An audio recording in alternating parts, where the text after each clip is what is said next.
Jean-François Barry, un chroniqueur pas comme les autres. Après un match long, très très long, ce sont finalement les Pingouins de Pittsburgh qui ont remporté la victoire 4-3 contre le Canadien. Ça s'est fini en tir de barrage. Jean-François, salut. Salut Alexandre. Je m'attendais en fait à ce que tu me présentes en disant tel que prévu par notre expert en sport hier. Le match est allé en prolongation. Faut te donner le crédit. C'est ce que tu souhaitais. Non, mais c'est vrai, il faut te donner le crédit, c'est ce que tu souhaitais parce que c'est deux équipes qui ont à peu près la même fiche. Alors, tu disais, ce serait bien d'aller en prolongation, il faut avoir chacun un point, ça nous aiderait. Mais là, on est allé loin, loin, loin en tir de barrage. Là. Hey, pour vrai, on va commencer par ça. On va commencer par la fin aujourd'hui. Donc, défaite de 4-3 du Canadien, victoire des Pingouins, vous le prenez dans le sens que vous voulez, mais quelle séance de tir de barrage. Là. 12 shooters, 12 joueurs qui sont allés en fusillade. Puis là, pas 12 joueurs au total, là. 12 joueurs de chaque côté.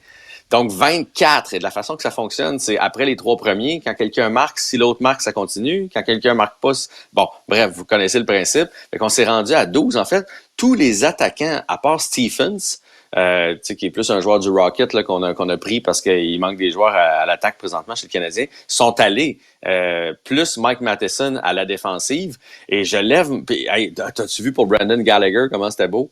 Quand Brendan Gallagher est allé, la foule s'est levée parce que Brendan Gallagher, il va jamais, évidemment, en tir de barrage. On était content qu'on envoie le petit numéro 11. On a espéré que Pezzetta gagne et fasse sa fameuse célébration comme il avait fait du côté de Buffalo. Malheureusement, il n'a pas marqué. Mais ça a été toute une séance et je veux lever mon chapeau à Samuel Montembeault parce que comme le Canadien tirait en premier et on n'a pas marqué souvent, lui, à chaque fois, s'il donne un but, le match se termine.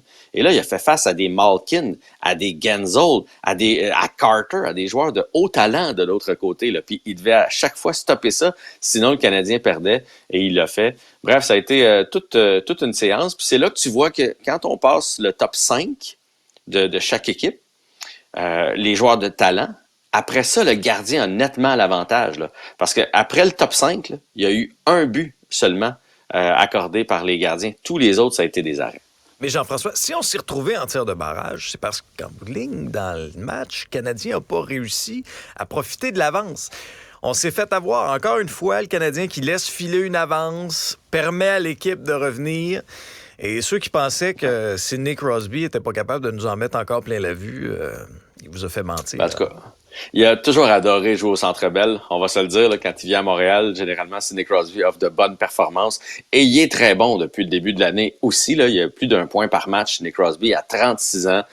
Puis les détails, là, les gars en parlaient. Là, vous irez lire un peu les commentaires d'après-match. Les mises en jeu gagnées. Il fait pas de revirement. Il en fait une fois de temps en temps. Là, il est humain. Mais tu sais, il est vraiment solide dans les mini-détails. Et en plus de ça, hier, sur les 3 buts des Pingouins, il y a 2 buts, une passe. Puis hier, ce qui a fait mal aux Canadiens, c'est que l'avantage numérique des Pingouins s'est finalement réveillé. Avantage numérique qui avait beaucoup de difficultés depuis le début de la saison.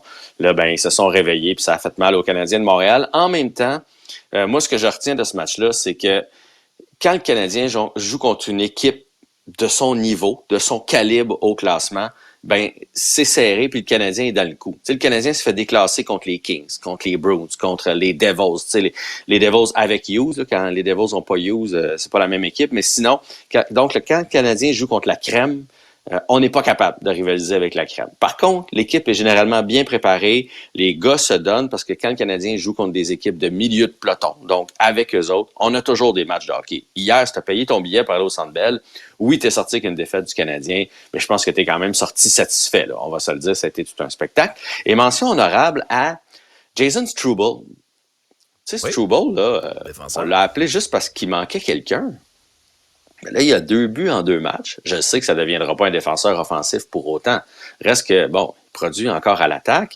Il est +1 hier, distribue quelques mises en échec, fait très peu de revirements, bloque des lancers. Il est en train de s'établir dans la Ligue nationale. Et moi, si j'étais un Jacky présentement, j'aimerais pas trop ça. Si j'étais Jordan Harris blessé, j'étais Justin Barron qui a un jeu en dents de scie, disons ça comme ça, je me dirais quand tout le monde va être de retour, est-ce que ce gars-là est en train de passer en avant d'un paquet d'autres joueurs? Je pense que te poser la question, c'est y répondre. Et sinon, je vais terminer avec le fait que c'est encore sur nos 3 buts, 2 défenseurs qui ont marqué. Ben, voilà. Savard, Struble, t'as Sean Monahan qui a marqué son 9e. Où sont les autres? Et d'après moi, Martin Saint-Louis se pose la même question présentement. Où est Cole? Où est Nick Suzuki? Ils sont assis où dans le train? Gallagher, même, on ne demande pas qu'il remplisse le filet, mais il faut qu'il en marque un match sur 10, là, mettons, ça y prend un but là, une fois de temps en temps. Fait que non, ça c'est le gros problème du Canadien présentement.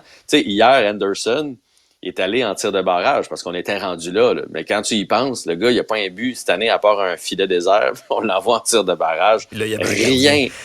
Puis là, il y avait un gardien devant le but. Fait qu'oublie ça. Jean-François, c'est une belle tradition du temps des fêtes, là, le championnat de hockey junior. Là, ça s'est précisé, il y aura 6 Québécois finalement qui porteront les couleurs du Canada.